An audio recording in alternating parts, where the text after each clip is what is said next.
오늘도 하나님의 주시는 은혜가 우리 가운데 충만하길 소망합니다.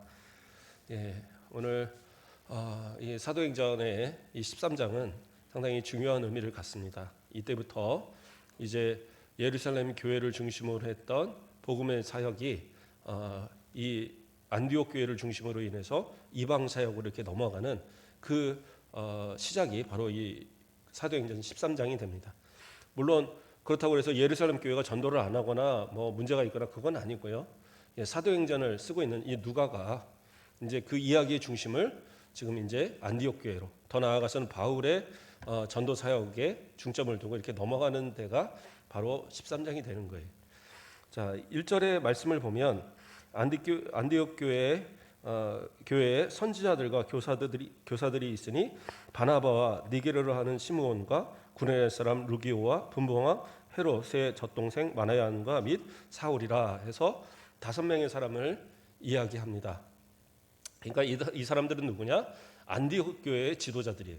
그러니까 안디옥 교회를 이끌어가는 그러한 지도자들. 이제 우리가 이 사람들을 이제 살피기 전에 하나 우리가 좀 생각해 볼 부분이 있습니다. 우리가 12장 마지막 절에 보면 25절 말씀에 바나바와 사울이 부조하는 일을 마치고 마가라 하는 요한을 데리고 예루살렘에서 돌아오니라, 이 구절이 들어 있어요. 그렇죠? 이 구절은 우리가 12장을 할 때 살피지 않았었습니다. 왜냐하면 이제 이 13장과 연결해서 살펴야 할 부분이라서. 자, 바나바와 사울이 왜 예루살렘 교회에 갔었죠? 그 이야기는 이제 11장 마지막 절에 가서 보면 나옵니다. 11장 29절부터 보면 제자들이 각각 그 힘대로 유대에 사는 형제들에게 부조를 보내기로 작정하고 이를 실행하여 바나바와 사울의 손으로 장로들에게 보내니라, 이렇게 나와요. 그러니까 지금 이 바나바와 사울을 예루살렘 교회로 파송했던 이유가 예루살렘 교회의 기근으로 인해서 상당히 성도들이 고통받고 있었거든요. 그래서 그들을 돕기 위해서 어떻게 해요? 이 안디옥 교회에서 모은 헌금을 이 바나바와 사울을 통해서 이렇게 예루살렘 교회에 전달하도록 그렇게 한 것입니다. 그러니까 이 5 지도자들 중에 이 2사람이 안디옥 교회를 대표해서 예루살렘 교회를 찾은 겁니다. 그러니까 그 이유는 이 5명을 보면 좀 이따 살펴보겠지만 공식적으로 유대인이 확실한 사람은 이 바나바와 바울이에요. 사울. 이 2사람을 제외한 3사람은 학자들은 보통 이방인으로 봅니다. 그 이름에서도 그렇고 출신에 대한 설명에서도 그들은 이방인으로 봐요. 그러니까 이방인이면서 그리스도인이 되었고 교회 지도자가 된 사람들이에요. 그래서 이 사람들을 안디옥 교회의 지도자들로 예루살렘 교회에서 인정은 하고 있지만, 그러나 이 사람들이 예루살렘 교회를 방문했을 때에 그들을 싫어하는 사람도 상당히 있을 거예요. 그러니까 안디옥 교회에서는 그 큰 어떤 반감이 없을 유대인들로 인해서 지도자들인 바나바와 이 사울을 보내게 된 겁니다. 그런데 우리가 이제 여기서 또 하나 생각해 볼 부분은 12장의 이야기와 이 바울이 그러니까 사울과 이 바나바가 예루살렘을 방문하고 돌아오는 이 이야기가 사실은 크게 연관이 없어요. 그렇죠? 마치 우리가 생각할 때는 이 바울과 이 바나바가 예루살렘 교회를 방문했고 그 방문한 때에 야고보가 잡혀서 죽고 헤롯에게 베드로가 잡혔다가 투옥되었다가 다시 이제 탈출을 하고, 또 헤롯이 교만하여서, 그렇죠? 연설하면서 자신이 신처럼 이렇게 영광을 받으려 하다가 벌레에다 먹여 죽어요. 그 일이 있은 뒤에 그 다음에 안디옥으로 돌아온 것처럼 돼 있거든요. 그렇잖아요. 9절이 부조하러 갔고 그 다음에 돌아온 이야기가 12장 끝에 나와요. 그런데 사실 역사적으로 보면 조금 맞지는 않아요. 그러니까 우리가 보통 이치상으로도 바나바와 이 사울이 그 예루살렘에 올라가서 뭐 수개월을 있었던 게 아니거든요.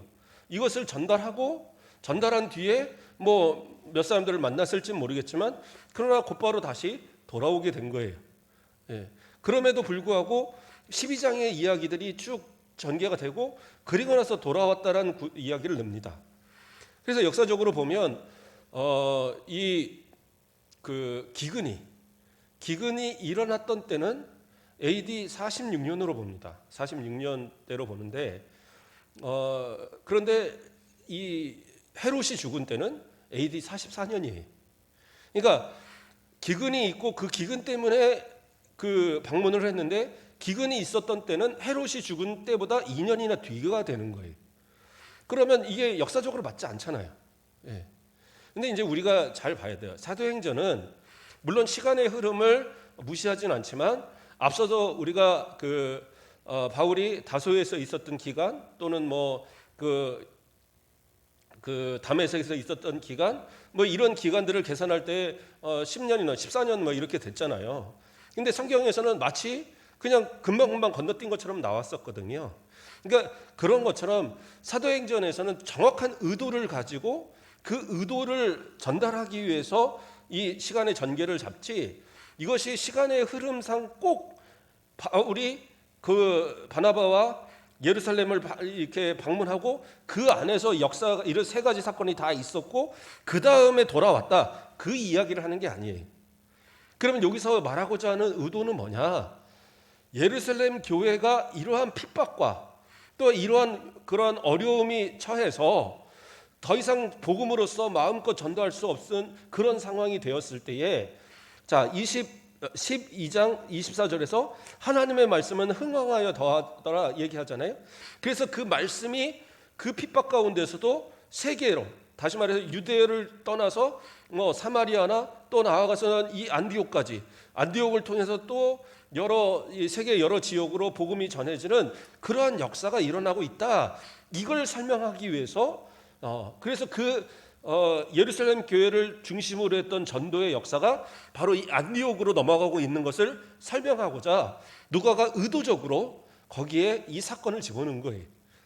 그러니까 우리는 이해하기에 시간적 개념으로 보면 안 맞는 것 같지만, 그러나 원리상으로 보면 예루살렘 교회가 핍박을 받으면서 하나님의 말씀이 흥왕하여지면서 곳곳으로 그들이 흩어져서 복음을 전하면서 복음이 전파되기 시작했고, 그 전파의 그 축이 이제 예루살렘을 떠나서 안디옥을 중심으로 해서 바울 사역을 통해 소아시아와 더 마게도냐와 그리고 아가야와 더 나아가서는 저 서바나 지역이나 뭐 여러 지역까지 또 로마까지 복음의 역사가 막 확장되는 그것을 보여주기 위해서 바로 이 사건을 기록하고 있는 겁니다.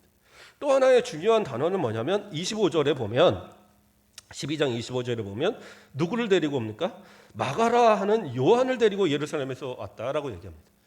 우리가 보통 마가를 생각하면, 마가는 이 바울과 그리고 바나바와 함께 1차 전도 여행을 갔다가 거기서 못 견디고 중간에 도망쳐 온 사람으로 그렇게만 기억을 합니다. 그러나 마가는 초대교회에서 상당히 중요한 사람이었어요. 그러니까 우리가 생각하면 그런 사람이 아니에요. 왜냐하면 우리가 학자들이 보통 공통적으로 이야기하는 것처럼 마가 요한의 어머니의 집, 다시 말해서 마가 요한의 요한의 집의 다락방에서 성령 강림의 역사가 일어났었죠. 예. 또한 예수님께서 그 성찬을 베푸셨던 그곳도 학자들은 많은 사람들이 마가의 집일 것으로 그렇게 추정을 합니다. 뿐만 아니라 이 마가는 마가복음을 기록한 마가이고요, 복음서 가운데 가장 먼저 이 복음서를 기록한 사람이고, 또 이 마가는 비록 처음에는 바울에게 좀 이러한 책망을 받고 또 이 바나바와 바울이 서로 나눠지는 그런 원인이 되기도 했지만, 그러나 그가 베드로에게서 제대로 그 교육을 다 받으면서 그가 나중에는 바울에게도 그 디모데후서에서는 그가 나에게 유익하다라고 그를 보내라고 그렇게까지 인정받을 정도로 그게 마가의 모습이었어요. 그래서 마가는 초대교회에서 상당한 인정받는, 사도는 아니었지만 바나바와 마찬가지로 교회 안에서 상당히 인정받는 그러한 인물이었어요, 지도자로서.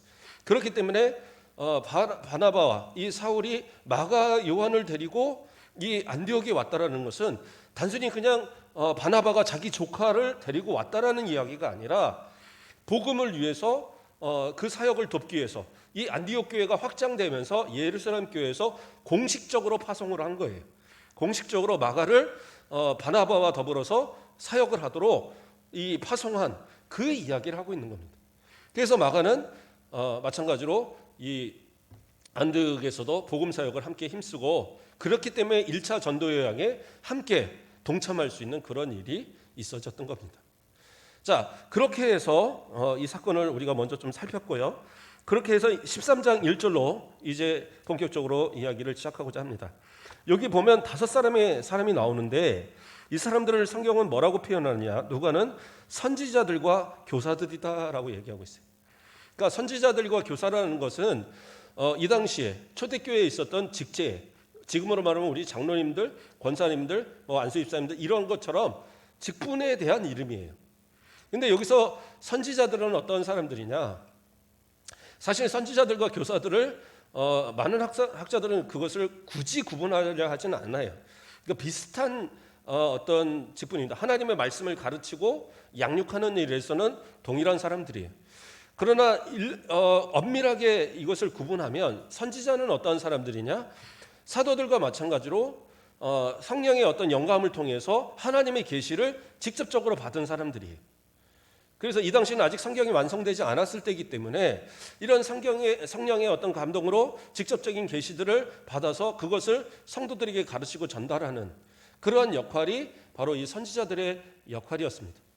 물론 그들이 하나님의 말씀을 그 구약의 성경을 또 이렇게 해석하고 또 그것을 해석할 수 있는 영감을 받고 이런 과정도 분명히 함께 나오지만 이 그 어떤 계시적인 성령의 영감을 통한 성경을 기록하는 그런 어떤 계시적인 그런 그 은사, 계시의 은사가 바로 그때에 있었던 선지자들이라 불리는 사람들 가운데 있었던 것으로 그렇게 추정을 합니다.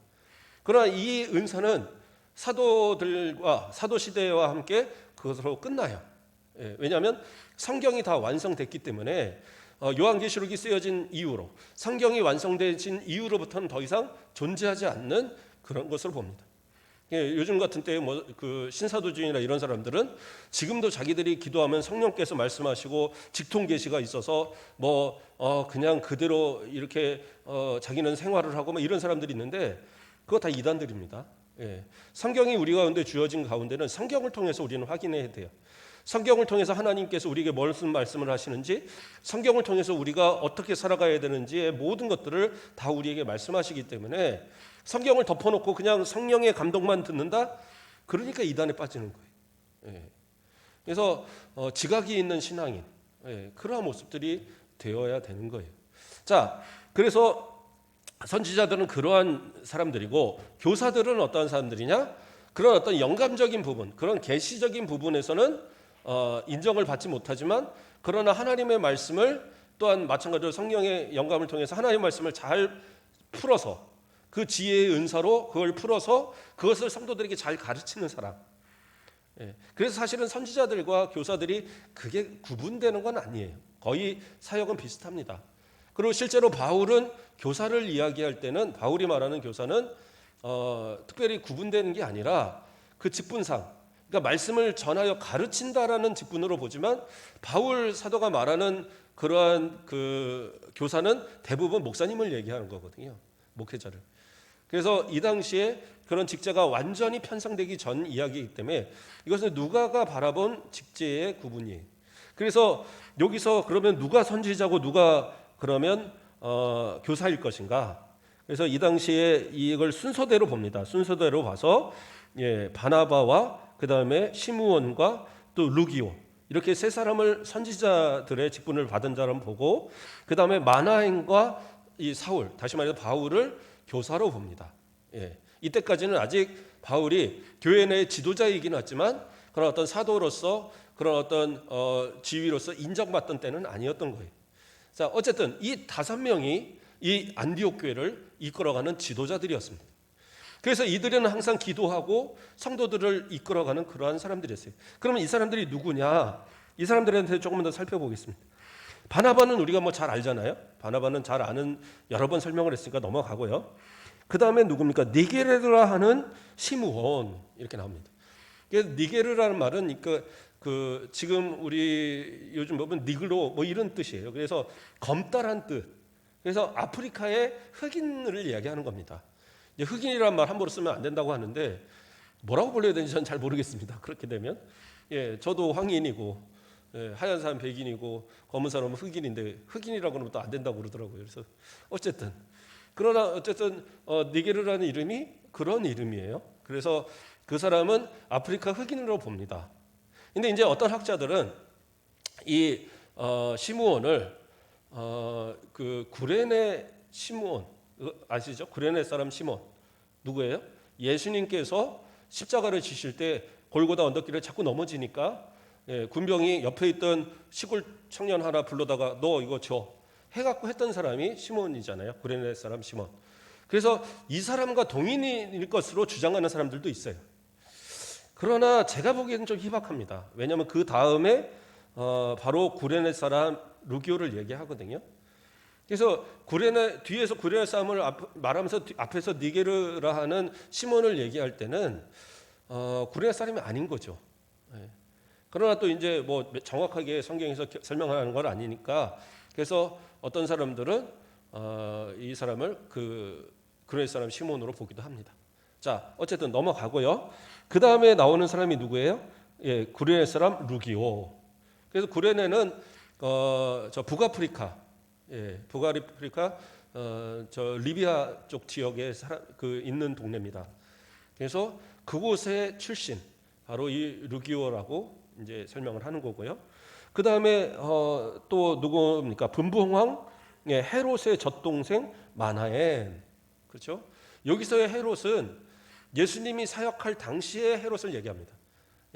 지금 이 12장에서 죽었던 헤롯 아그리빠가 아니라 그 위에 헤롯 안디바를 얘기하는 거예요. 그래서 예수님 당시에 그 활동했던 예수님을 십자가에 못 박도록 이렇게 허락해달라 막 헤롯한테 보냈었잖아요. 근데 헤롯은 아니다. 저기 누굽니까 빌라도한테 가라 막 그랬던 그 사람이 이제 여기서 말하는 헤롯이에요. 근데 이 헤롯을 그 헤롯과 함께 젖동생이다라고 표현하고 있어요. 그러니까 이 젖동생이라는 의미는 학자마다 조금 틀리더라고요. 어떤 분들은 이것이 어려서부터 동문수학한 그러니까 뭐라고 표현할까요? 한번 그래도 동문수학이요.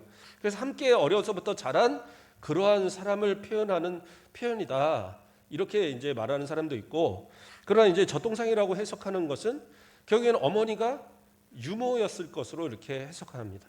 그게 오히려 자연스러운 해석인 것 같아요.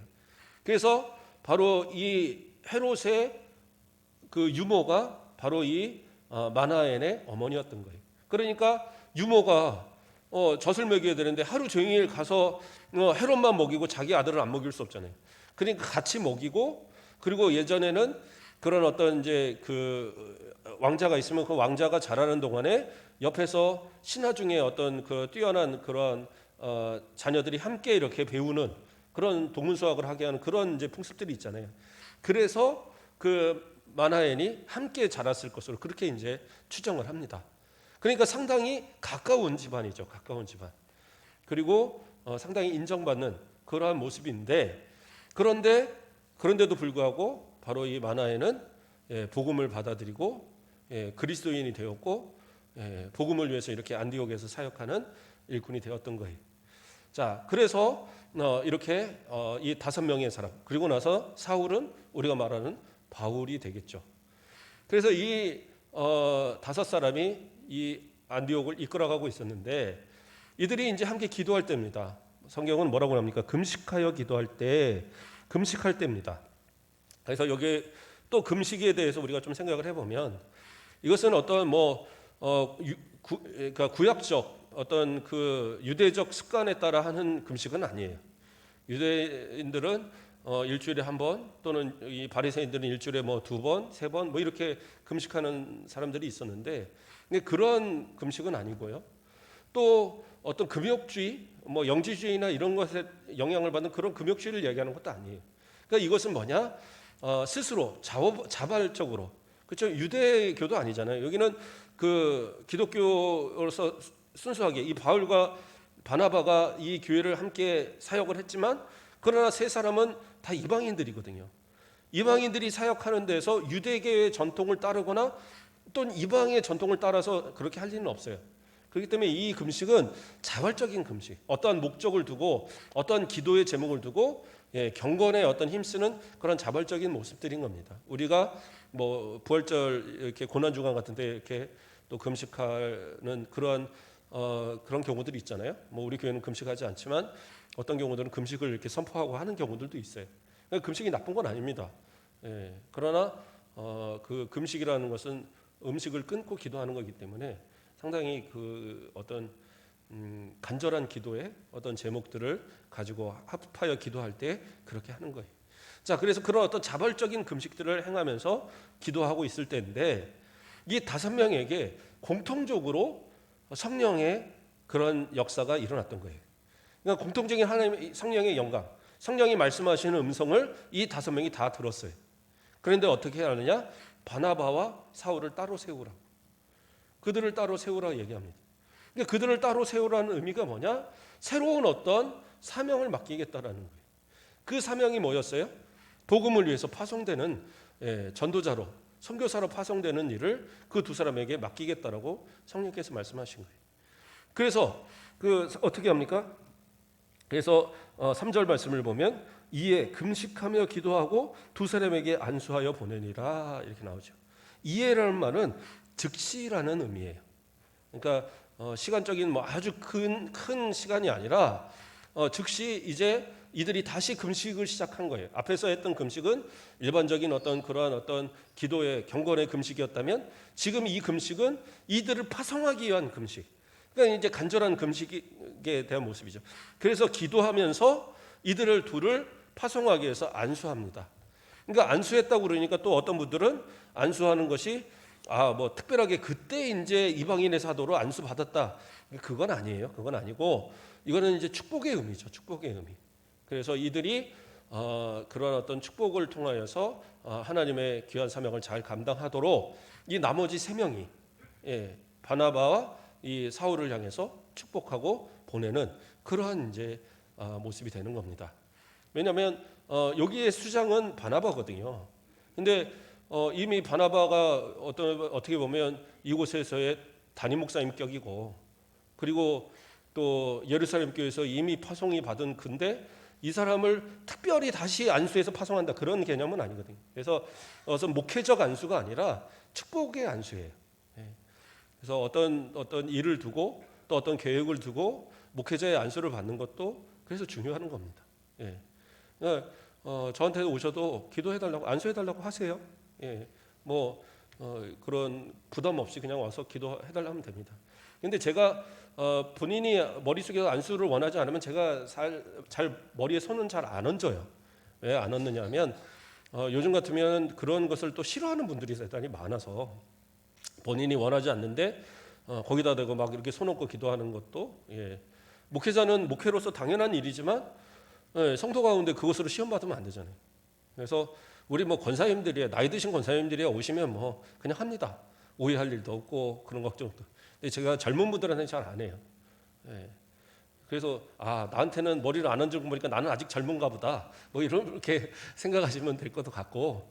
그러나 이제 본인이 원하시면 본인이 저 안수 받고 싶어요 하면 제가 안수해서 기도합니다. 또 그것도 어쨌든 축복을 초대교회에서부터 이미 있었던 그런 축복의 하나의 방식이기 때문에 기도합니다. 그러니까 많이 요청하세요.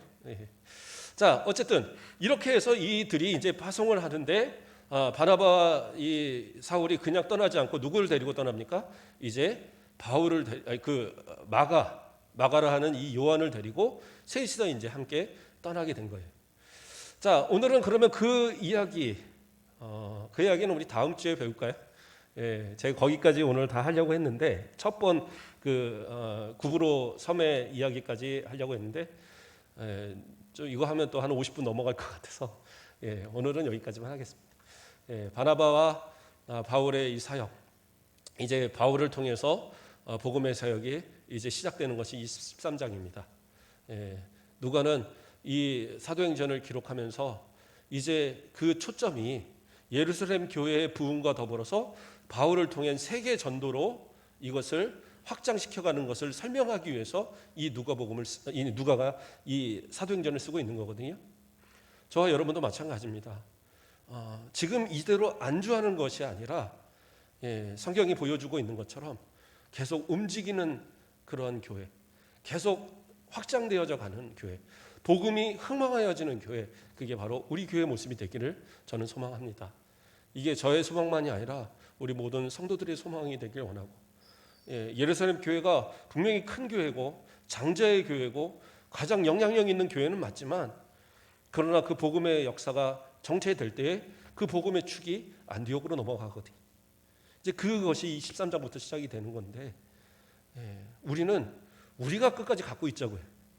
그래서 복음의 역사로 이 지역을 변화시키고 이 나라를 변화시키고 세계를 향하여 복음의 꿈을 갖는, 그리고 더 많은 선교의 꿈이 이루어지는 복된 우리 교회 되어지길 주님 이름으로 축복드립니다. 기도하겠습니다. 사랑의 하나님, 감사를 드립니다. 오늘도 주의 주신 은혜로 주일을 이렇게 또 은혜 가운데 보내며 또 이 마지막 시간까지 주님 앞에 온전히 예배로 드릴 수 있도록 인도하심을 감사를 드립니다.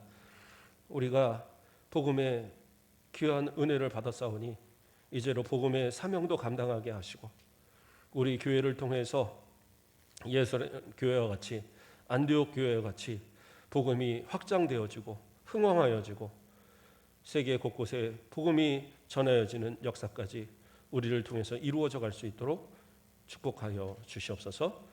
우리 성도들의 삶 가운데도 인도하시고 일주일의 삶이 복되게 하시고 소원하는 일들이 주 안에서 형통케 하시고 날마다 좋은 소식, 하나님의 은혜의 소식들만이 우리 가운데 전해질 수 있도록 인도하여 주시옵소서.